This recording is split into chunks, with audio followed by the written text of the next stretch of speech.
Me descobrir como trans me fez eu entender, meio que me posicionou no mundo. Antes eu sentia que eu tava boiando, sabe? Tipo, só indo com o flow, com a maré. E hoje em dia eu tenho um propósito muito bem definido.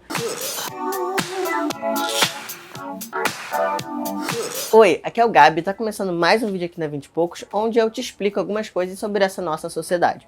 Ou, pelo menos, eu tento. Hoje, o vídeo vai ser um pouquinho diferente, porque eu vou contar a minha experiência, que alguns de vocês já pediram e finalmente chegou o grande dia desse vídeo sair aqui na 20 e poucos. Eu vou contar um pouquinho sobre como que eu me descobri um homem trans, como foi o meu processo de transição, mas de uma forma resumida, senão esse vídeo vai ter muitas horas. E caso vocês tenham alguma dúvida ou queiram saber mais sobre alguma coisa que eu não vou falar nesse vídeo, deixa aqui nos comentários pra gente poder trazer esse conteúdo pra vocês. Então vamos lá, como que eu me descobri um homem trans? Bom, desde criança eu sentia que tinha alguma coisa meio errada comigo, e eu vou usar essa palavra errada por falta de uma melhor. Mas errada, né, em termos de sociedade, do que a gente acha que uma menina tem que ser e um menino tem que ser. Eu nunca consegui me encaixar muito bem nessas definições de gênero que a gente tinha no colégio. Então, por exemplo, desde criança, né, o meu primeiro colégio que eu estudei no maternal, o uniforme era um vestidinho que você tinha que botar. As meninas botavam um vestidinho que era tipo um avental, na verdade, e os meninos não precisavam botar esse avental. E toda vez que tinha que botar esse avental, eu já chorava copiosamente, não queria botar. E todos esses símbolos, né, sempre foram muito complicados pra mim em relação à vestimenta. E eu lembro, desde muito pequeno também, né, eu estudei a minha vida toda praticamente num colégio católico. E eu lembro que eu ia dormir rezando para eu acordar menino. Então, desde sempre, eu sempre tive essa inquietude dentro de mim. Mas é lógico que eu não sabia, né, o que era isso. E muito menos a cidade onde eu cresci, que era Teresópolis, né, era uma cidade relativamente pequena. E não era nem comum a gente conhecer pessoas que eram gays, lésbicas, né, quanto mais transexuais. Conforme o tempo foi passando, a minha adolescência acho que foi um período muito ruim, né? Eu acho que a adolescência ou é a sua melhor fase ou a sua pior fase. E a minha adolescência foi muito ruim, porque eu acabei me privando de várias coisas que eu queria fazer, né? Que eu queria até, assim, me divertir mesmo com muitos amigos, porque eu sempre tive esse incômodo que eu não sabia o que era. E isso acabou que eu acho que eu gerei muitas barreiras e me privei muito de aproveitar mesmo a minha adolescência. Eu tive bons momentos, mas sinto que poderia ter sido muito melhor se eu soubesse desde cedo, né, se eu tivesse conseguido encontrar as palavras para explicar o que eu estava sentindo. E aí entra um ponto muito importante que eu acho que poucas pessoas falam quando falam de vídeo de transgêneros e tudo mais, né? Se vocês perceberem, eu já falei muito sobre roupa, né? Eu me sentia muito desconfortável na roupa que eu tinha, eu sentia muito desconfortável no corpo que eu tinha. Mas, no caso de pessoas trans, não é só a questão de usar roupa, né? Porque é muito comum a gente usar a gente vê o argumento assim na internet. Ah, mas uma menina, ela pode usar calça. Uma menina, ela não tem que usar vestido, né? Ela não precisa performar essa feminilidade. Acontece que no meu caso, mesmo eu usando roupas não ditas femininas, né? Por exemplo, mesmo quando eu usava roupas do meu pai ou do meu irmão, que eu usava muito, eu ainda me sentia desconfortável, eu ainda sentia que tinha uma coisa errada. Então não é só a questão da vestimenta. É uma coisa que vai além disso, sabe? Não é só essa coisa material. Ainda não é o suficiente. E volto a falar que isso é muito no meu caso, né? Tem muitas pessoas trans que não têm esse desconforto tão grande com o corpo quanto eu tinha. E aí tem várias coisas que eu posso falar da minha infância, né? Eu sempre quis ter cabelo curto e, enfim, meus pais não deixavam. Quando eu era criança, eu lembro de um carnaval que minha mãe deixou a gente escolher a própria fantasia. E ela disse que eu podia escolher qualquer fantasia desde que fosse um vestido. E aí a fantasia que eu escolhi foi Hércules. E eu falei que era um vestido. Quando eu podia escolher qual gênero eu queria me identificar, eu sempre me identificava com o gênero masculino. E aí, pulando muito pra frente, quando eu vim pro Rio de Janeiro, né, com 18 anos pra fazer faculdade, eu comecei a achar, então, que o que eu tava sentindo era uma questão com a minha sexualidade.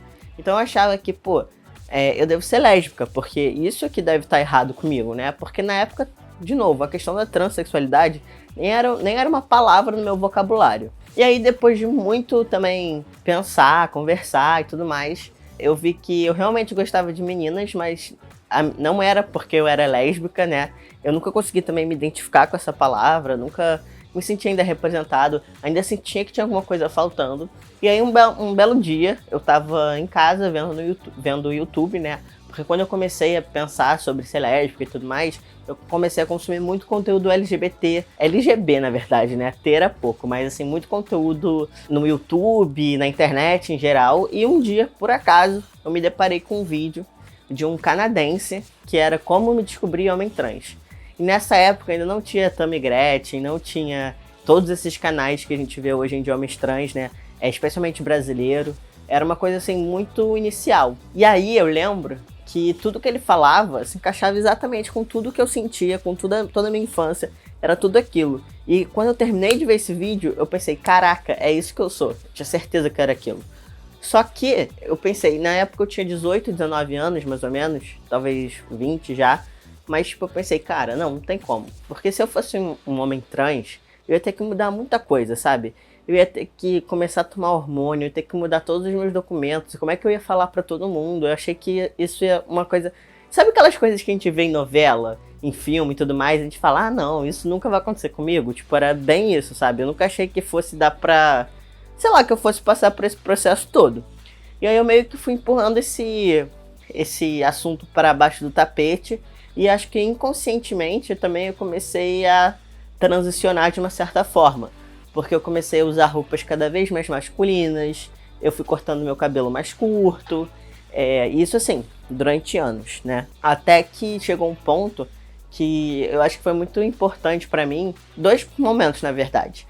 Chegou um ponto que eu comecei a fazer psicólogo, porque isso era muito importante.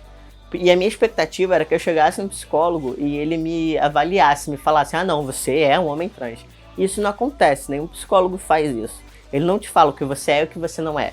Ele é muito mais um guia para te ajudar na sua própria autoanálise, né? Então, assim, comecei a fazer psicólogo, comecei a consumir todo dia, eu via vídeo de pessoas trans no YouTube, todo dia eu via foto de antes e depois, de timeline, todo dia. E aí chegou um ponto que eu vi que, cara, ou eu ficava, tipo, pra sempre vendo a vida de outras pessoas, ou eu tomava as rédeas da minha própria vida e assumia o que eu era, né, e que eu sabia já há muito tempo, e embarcava nesse processo todo. E isso demorou uns 5, 6 anos, desde a primeira vez que eu vi o primeiro vídeo até que eu decidi começar. E aí eu fui atrás, né, de como é que fazia para se hormonizar, eu pesquisei, eu queria muito fazer minha cirurgia para tirar meu peito, isso era o que eu mais queria, então isso foi a primeira coisa que eu vi. Aí depois eu vi que era melhor você começar a tomar hormônio antes, ficar um tempo em hormonização, até que eu finalmente consegui achar uma médica